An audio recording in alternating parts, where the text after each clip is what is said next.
The intruder, the guest, and the security guard.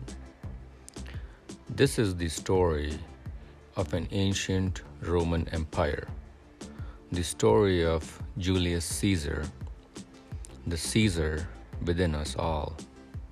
There are four main characters in this story: Cassius, the conspirator; Brutus, the indecisive; Antonio, the loyal; and Caesar, the king.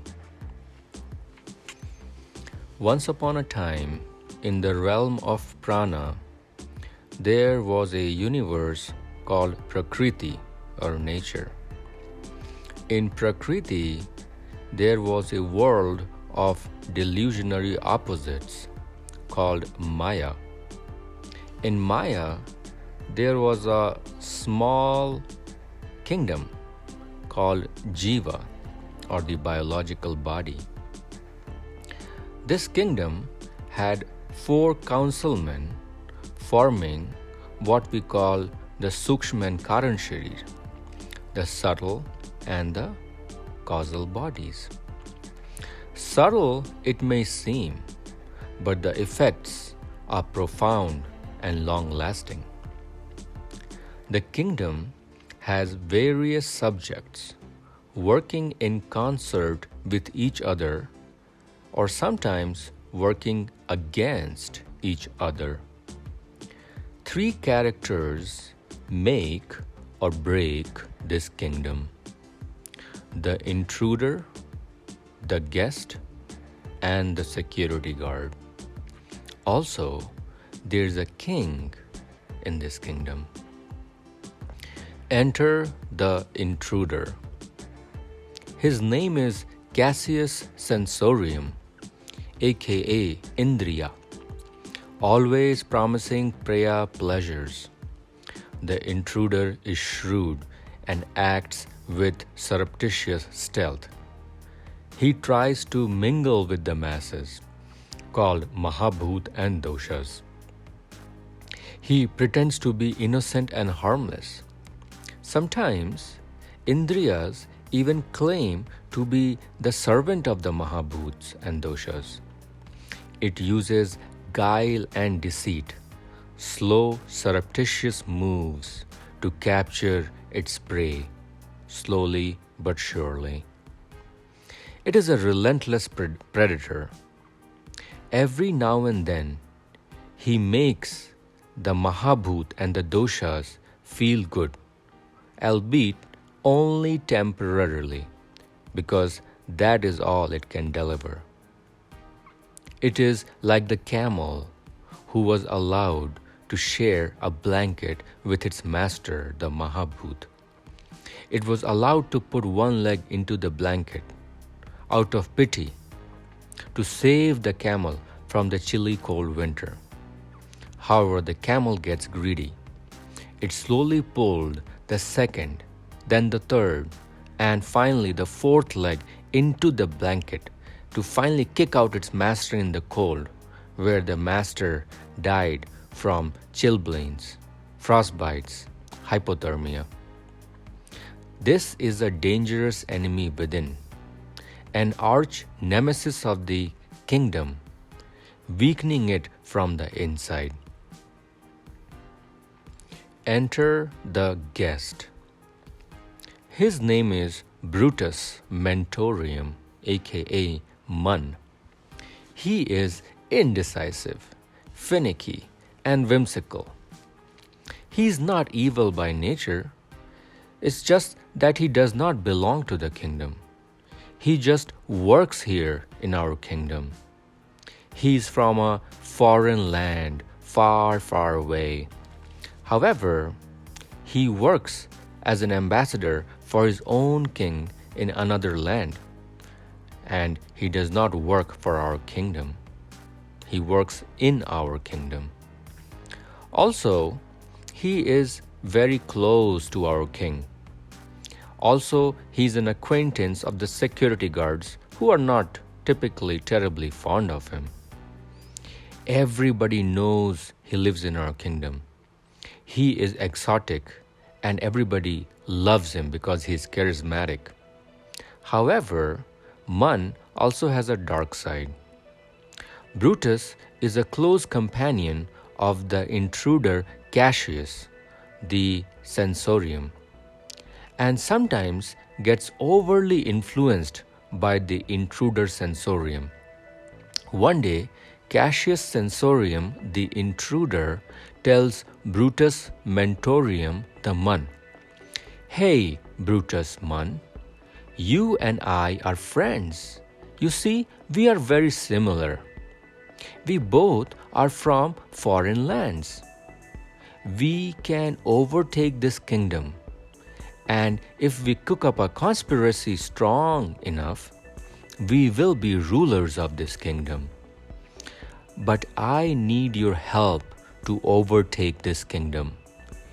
We will kill the guards who hate us and then incarcerate the king. Are you with me?" Brutus' mentorium or mind is ambivalent about this accomplice. Some days he agrees with the census. Some days he feels loyal to his kingdom. He still enjoys a great reputation in the kingdom, unlike the intruder. He calls the shots in the executive council of the kingdom. Everybody identifies with him and wants to be like him, charismatic and popular. However, deep inside,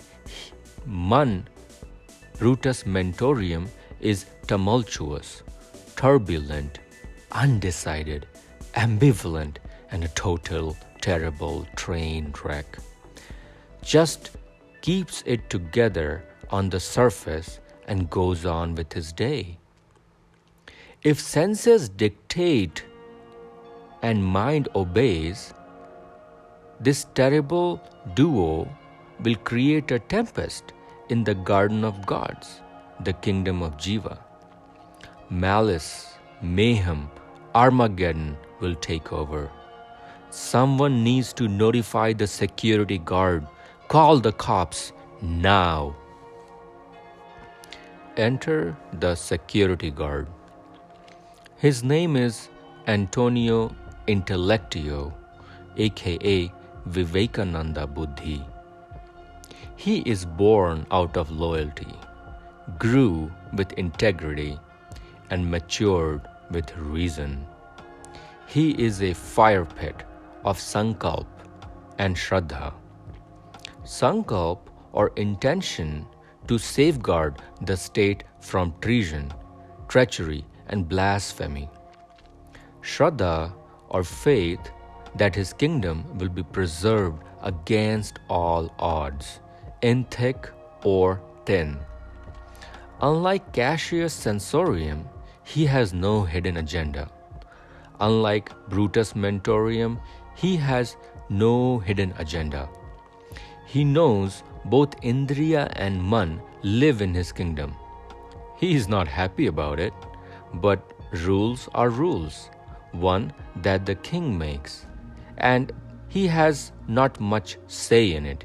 He is just a security guard to serve and protect the king and maintain the welfare of the kingdom. Anyways, so his duty is to safeguard the king and the kingdom, no matter what, come what may. That is his sole purpose. That is his reason for existence. He thrives in his purpose. No emotions, only reasons, only executions in the realm of dharma and nishkam karma. Usually, he can handle the troublemaker Cassius. Sometimes he can also overrule Brutus in the Senate. But if Cassius and Brutus team up and ambush him, the security guard will lose. When the cop is muted, when the cop is killed, we call it Vinashakale Viprit Buddhi. Mutiny has won. Mutiny is senses and mind teaming up together to cause a coup in the kingdom. Now Cassius and Brutus can take the king as a prisoner and try to run the state. But neither the intruder nor the ambassador, who are foreign people, have any understanding of the will and wishes of the people, the Mahabhut and the Doshas. They know nothing about running this state.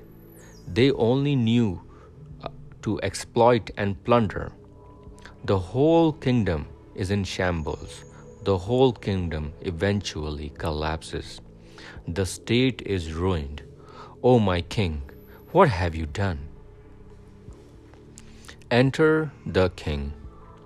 His name is Julius Caesar, aka the soul of Rome. He is the Atman, the supreme leader of this kingdom. Is he really supreme anymore? Not really. A string of passiveness, boredom, and poor choices has led to his downfall with disgrace. He has been captured in his own kingdom by his senses and his senator mind. The king Atman never trusted Cassius Censorium, but he didn't think much of him to be causing him any harm directly. Also, he thought of Brutus and to some extent Antonio as his friends. However, Intellectio Antonio Vivekananda is just a guard. A guard is a guard. There's nothing exciting about him. He did not think too highly of Antonio Intellectio.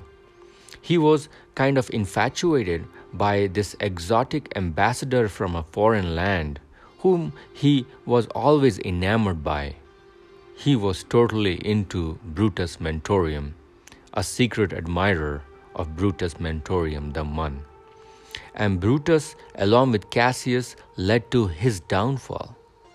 Caesar's last words were, "Et tu, Brutus, then follow Caesar," as Cassius and Brutus repeatedly stabbed Caesar to death. The death of Caesar here represents the loss of free will, the death of Sankalp and Shraddha to be overtaken by Pramad or the delusion, and the enemies of the 7 states of Manomay Sharir, namely cravings, emotions and expectations. Conversion of cravings, emotions and expectations into thoughts, desires, followed by their distillation into intuition and Shraddha or faith, Sankalp, is the art of Pratyahara Yoga. So now is the time to come clean. Let's recognize these players in our kingdom.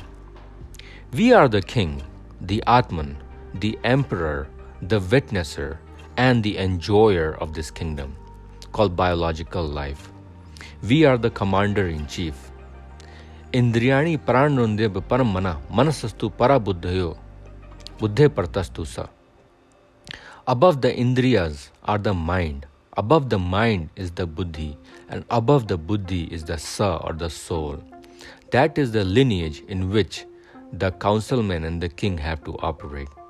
So the king has 3 councilmen at his disposition: the senses, Cassius Censorium, the mind, Brutus Mentorium, and the delineating intellect, or Antonio Intellectio, or Vivekananda Buddhi.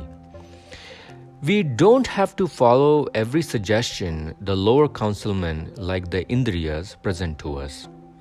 Senses usually present short-term gratification agenda, known as the Priya, instant gratification pleasures. These are rooted in transient feel-good euphoric dopamine surges by killing the long-lasting dharma or the moral righteousness or the compassion compass in the anhada. Also, we need to very early and quickly and uprootedly discard and denounce any evil suggestions that the senses are brewing up. We need to squash them immediately. Any mutiny we have to squash pretty early so that it does not become a full-blown coup. Nip the evil in the bud. We have to send the security guards of delineating intellect or dharmic duty to squash, to quench any rebellion taking place in our kingdom. Trust only the loyal security guards who will live and die to serve and protect you, my Atman. Intruders are enemies. Guests and ambassadors can be enemy or friends depending upon the situations, depending upon their relationships with the intruder, depending upon their ulterior motive. A guest is an enemy until we have turned him into a loyal friend, just like the security guard. So the only person, the only councilman you can trust unequivocally remains the security guard. And call them to duty early. Don't wait till it's too late, because we need some reinforcement. Because if it's too late, even the security guards cannot save you. Moral of the story: listen to Vivekananda Buddhi. Listen to Antonio Intellectio, who is steeped in sankalp of intention and shraddha or faith. Embrace the Vivekananda inside you. Do not ignore him. He is in it to win it, my Atman. Jai Shri Ram.